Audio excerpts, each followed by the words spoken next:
So close, yet so far away. 8 consecutive losses now to Ohio State. The Nittany Lions refuse to play the blame game. Like offense, defense, special teams, like we're all gonna take the blame, as a whole team. The defense delivers some big plays against the Buckeyes, but fail to get them off the field in the final minutes. Best thing to do, review the mistakes and put this one in the rearview mirror. Every loss is a tough loss, but you gotta do it. You gotta have short-term memory. As for the fans, the frustration mounts and at times boils over. All is not lost thanks to the newly expanded playoff. The college football has changed, and we have an opportunity moving forward to right some wrongs from today. The goal is to white out the errors with a primetime victory over Washington. This is Nittany Game Week.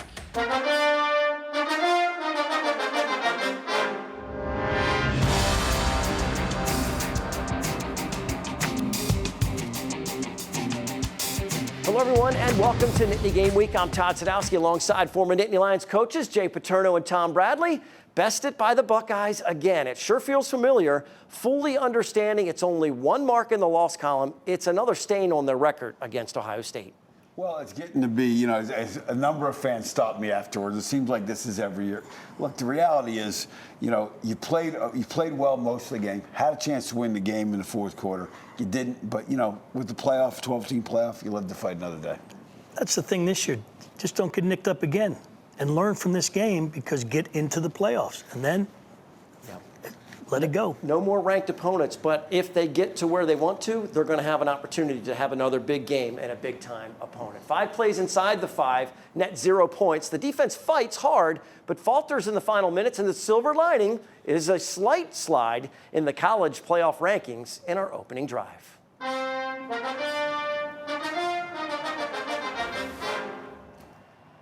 All right, so we take a look at the video here, and it's Drew Aller throwing it to Trey Wallace, and the Buckeyes come out with this particular play. And then it starts to go to the goal line stand, where they go to Katron Allen 3 times, and then an incomplete pass on 4th down after Tyler Warren takes it 33 yards inside the 5. This is the sequence everyone is talking about. No question. I mean, look, Warren gets you 64 of the 74 yards on that drive, and he doesn't get the ball in that sequence. Well, to me, everybody's saying, why didn't you get the ball to our big guy down there in the goal? And I can see their point. And if they would have scored with the other guys, they said, oh, that's pretty good thinking. So, hey, there's a lot of football left to be played. In just about any sport, if you're going to lose a game, you want to lose it with your best players in the most crucial situations. But afterwards, no one was playing the blame game. This loss is on us, on everybody, man. Like offense, defense, special teams. Like we're all gonna take the blame, as a whole team. So there ain't no pointing fingers on nobody. Comes down to the little things that caught up to us today. Playing behind the sticks is something we don't want to do against a talented team and obviously a good defensive coordinator and schematically. So, we just gotta go back to the drawing board, reflect on it, things that we did well, things that we didn't do well, and then move on to our next opponent. And as for Bo Prabula, he gets limited snaps, only runs the ball once for 0 yards, 1 of 2 throwing the ball for 4 yards. As you switch over to defense, Tom, certainly they held Ohio State to just 20 points, got a couple of key turnovers and a pick 6. Yeah, the defense played well enough to win the game. Look, the beautiful thing this year, there's the playoffs. Get into the playoffs and let it go. And we mentioned the defense makes those big plays. Here's that pick 6 from Zion Tracy. Intercepts the first attempt of the game from Will Howard and returns it for a score. The crowd was electric at this point, and they make a few other huge plays. Zakee Wheatley strips Howard right before he crosses the goal line to cause a touchback. Everybody watching that review very closely. And then another play appears to be a completion and a fumble that A.J. Harris scoops up. The ref takes another look and overturns it. In the end, Ohio State's makeshift offensive line, guys, is able to run the ball 11 straight times and burn the final 5 minutes of the game. I think that was the most impressive thing Ohio State did. And even in the first half, watching the game with some of the guys from the Fox Big Noon crew, they were surprised at how well Ohio State's offensive line played against Penn State, a good Penn State defense. There's nothing more disheartening to a defense, believe me, when you're sitting there, they're running the ball, and you don't stop them. Yeah. That to me was a big thing of the game, when watching that as it evolved. You take that ball, we know you're running it.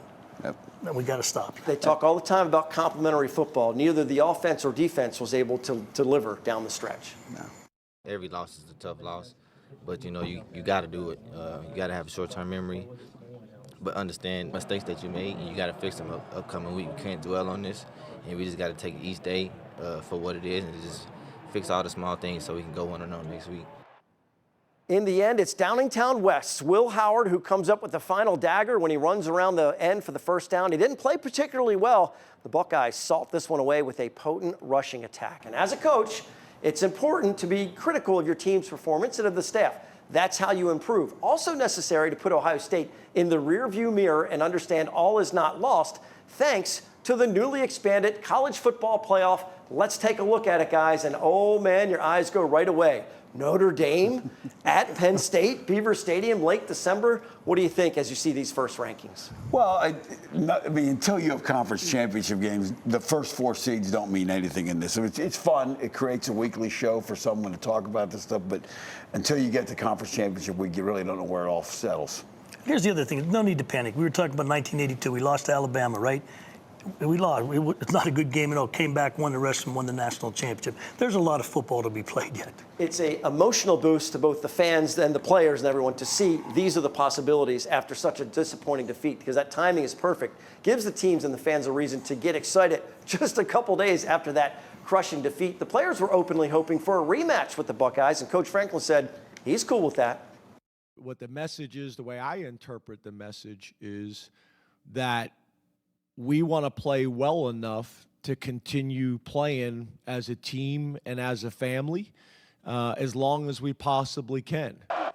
No ranked teams left on the schedule. The playoffs await if the Nittany Lions are able to pick off the rest of their regular season opponents one by one.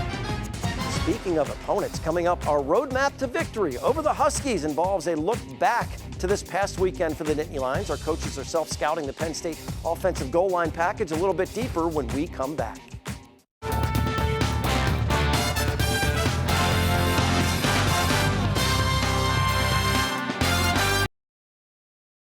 Roadmap to Victory is sponsored by the R&R family of companies.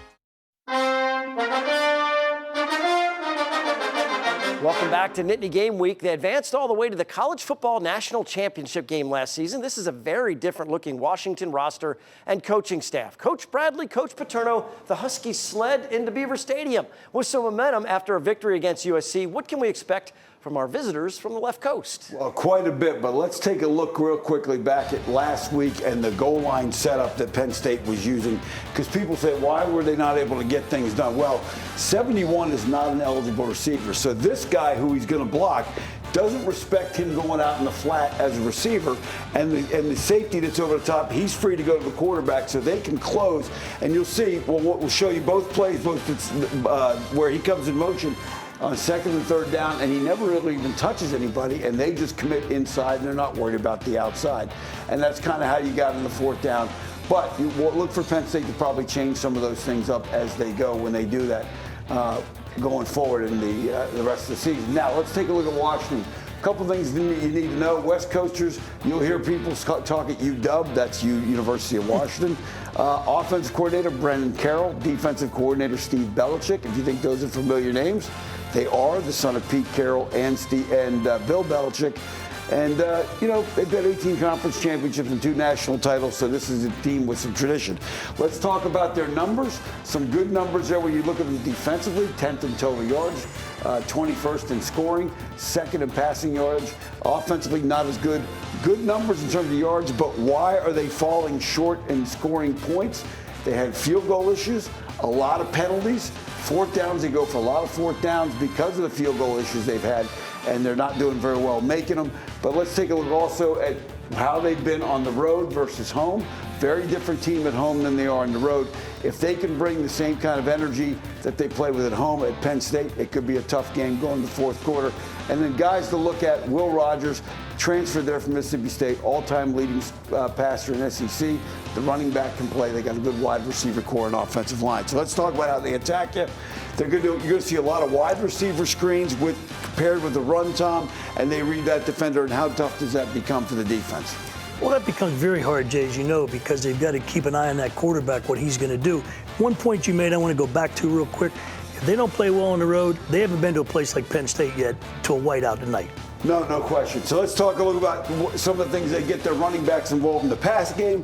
35 catches for the running backs this year. It's a good number, 4 or 5 a game. They look for aggressive pass rush and get the running back. And Tom, if you can get the back and the blockers between the pass rush and the coverage, that's problems. Sure is. You get split one, and I think that's what you're going to be able to do. The one thing they've had trouble, they've got to somehow figure out a way to get those wideouts involved, though. That's why the running backs have caught so many passes. Yeah, and then when you take a look at their wideouts, they've got big receivers.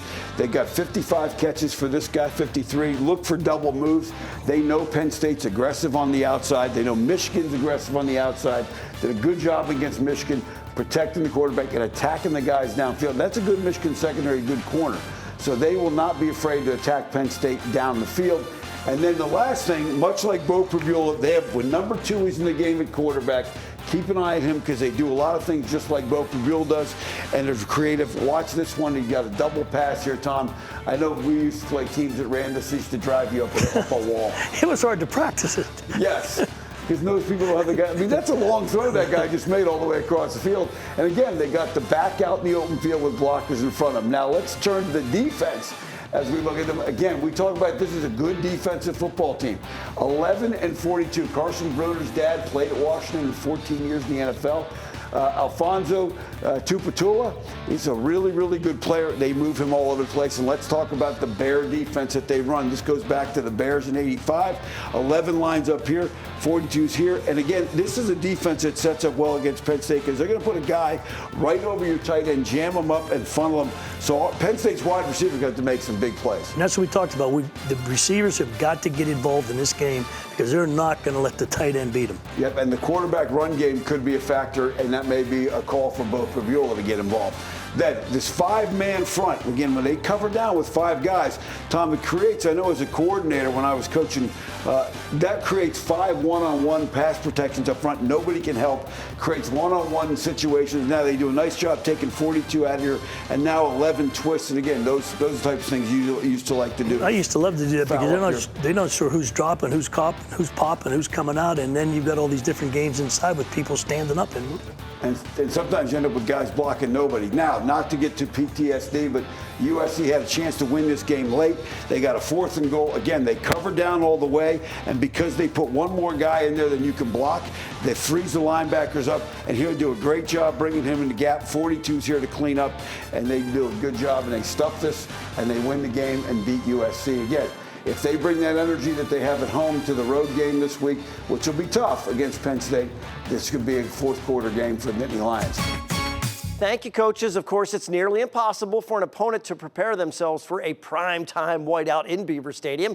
You can try and simulate the experience. It's just not the same. Washington head coach Jedd Fisch tried to downplay the impact of the atmosphere. He's well aware it's going to be a factor.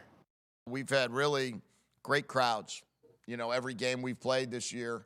Iowa was sold out. Indiana was sold out. So, yeah, it's going to be a sellout with double the amount of people as those groups. But in the same token, we just got to go play ball and try to see if we can play the best game we've played all year. What Coach Fisch didn't say is that his team lost by double digits at both Iowa and Indiana and are winless on the road this season. The Nittany Lions are listed as a 2-touchdown favorite in the game. We wanted more insight into the Huskies, so we asked Washington grad Emily Campagno to return as an Impact interview guest this season. She agreed and is actually going to be at the Whiteout. We'll talk with the former NFL cheerleader and current Fox News host when Nittany Game Week returns. Impact Interview is sponsored by the Pocono Mountains, where small-town charm meets big adventures. Book your trip today by visiting PoconoMountains.com. Welcome back to Nittany Game Week. Perhaps no one is more excited about this weekend's matchup than our next guest, Fox News host and Washington Huskies grad Emily Campagno. We've been talking about this matchup for years. It's finally here. An attorney, former NFL cheerleader with the Raiders, noted lead foot behind the wheel, and a huge dog lover. Emily is about to scratch off attending a Penn State whiteout off of her bucket list. Emily, thanks so much for joining us. Can't wait to talk to you. I'm so honored and excited to be here, you guys. And yes, I am counting down the minutes for this weekend to experience that famed whiteout game in person. The only thing that will make it totally perfect is a Huskies win. I have to admit, given our record, I'm not totally putting all my eggs in that basket, but just know I'm so grateful to be a part of it and really to represent the Dogs well in your home. So thank you for opening your home to us Dogs on Saturday. We're so excited. Well, the Dogs are the underdogs, and we'll get to that in just a second. But before we talk more about the whiteout, Monday is Veterans Day, and you are heavily involved with charities and organizations to help those who have served our country. This is our Impact interview. So why is it so important to you, and should be for all of us, to extend a hand to those that have served?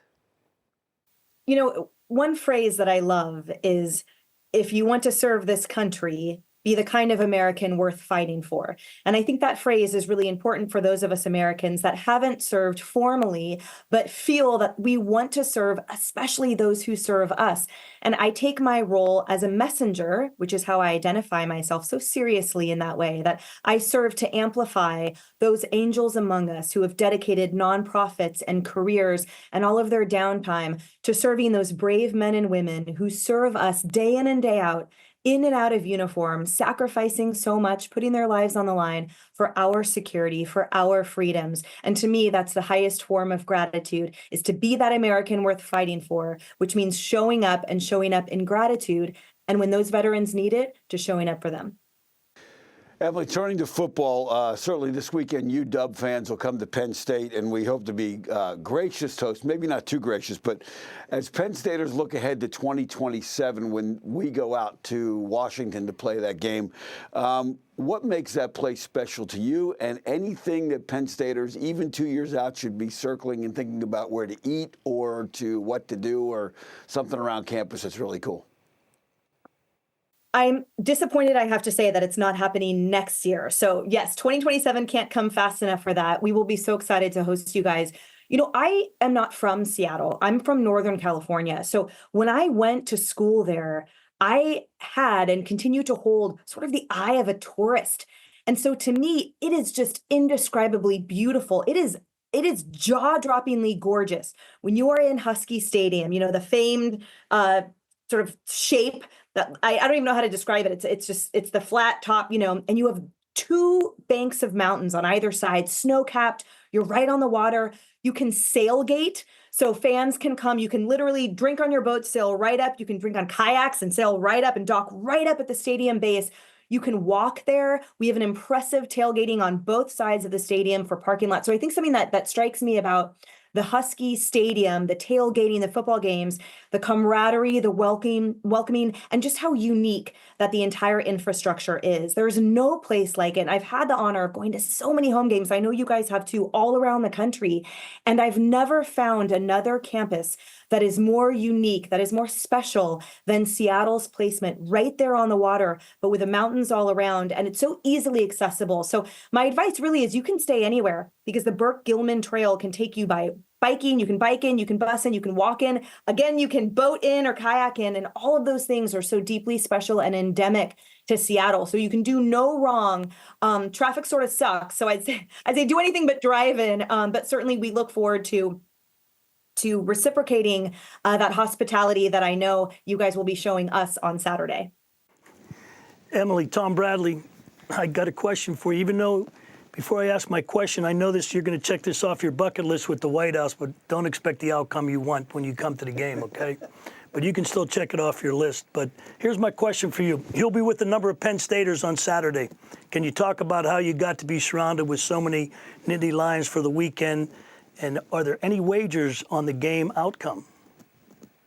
Gosh, that's a great question. You know, I actually don't have any. Every year I have a million wagers between Raiders and Broncos fans and Raiders and Steelers fans, but actually not this game. Maybe like we said, because I'm not holding out hope for the outcome.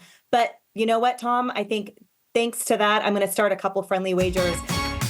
Always a fun conversation when Emily joins us. We have much more at NittanyGameWeek.com, because we need to step aside from the TV show for a quick break. Make sure you go to NittanyGameWeek.com for the entire conversation with Emily Campagno, along with other web-exclusive content like our depth chart and Nittany Game Week podcast. Scrap still needs to hand out some hardware. We go with the guy on the defensive side of the ball that is expanding his role on special teams. We're heading into the final minutes of Nittany Game Week. The Nittany Game Week Depth Chart is brought to you by Burke and Bradley Orthopedics. Located in Pittsburgh, Burke and Bradley Orthopedics is a comprehensive sports medicine practice, providing patients with the most current and innovative approaches in diagnosis and treatment. Scrap Metal is sponsored by the We Are Inn, voted #1 game day restaurant in Center County. Follow us on Facebook and visit theweareinn.com or call for dinner or room reservations. The time to hand out our scrap metal. This warms Tom's heart. A defensive player that also makes an impact on special teams. Finally, my kind of pick for sure. Sophomore cornerback Zion Tracy. He gives the Nittany Lions a big jolt right away when he jumps the route for the pick 6 on Ohio State's very first pass attempt. And he's showing improvement as a punt returner as well. Only 2 chances, he makes the most of them. 1 return for 14 yards, the other for 7. Zion was the #1 rated prospect in Connecticut, and he intends to major in business management. It's time for trivia. Last week's question. Penn State has started the quarterback from Ohio against the Buckeyes for the past 5 years. When was the last time an Ohio starter at quarterback beat the Buckeyes? Answer, October 25th, 2008. Penn State beat the Buckeyes 13-6 in Columbus. Our winner is Barbara Manello. Next, this week's trivia question. Penn State has played Washington 2 bowl games with a 2-0 record, one being the Fiesta Bowl win in 2017. What was the other bowl and the year that Penn State won over the Huskies? The Nittany Game Week is much more than a television show. Make sure you check out our depth chart at nittanygameweek.com. The depth chart, a collection of businesses that support the show, provide our viewers with places to eat, travel, and shop, or professional services owned and operated by people with a special connection to Penn State. And if you haven't noticed yet, we got a lot to share with you when it comes to college football. It does not all fit into this 30-minute window. Make sure to check out nittanygameweek.com for web-exclusive content. We always finish with some pride picks. We're getting more and more submissions from our viewers. Keep them coming. Send them in on our website, and you may just pop up at the end of the show. For Jay and Tom, I'm Todd. Thanks so much for watching Nittany Game Week. We'll see you next time.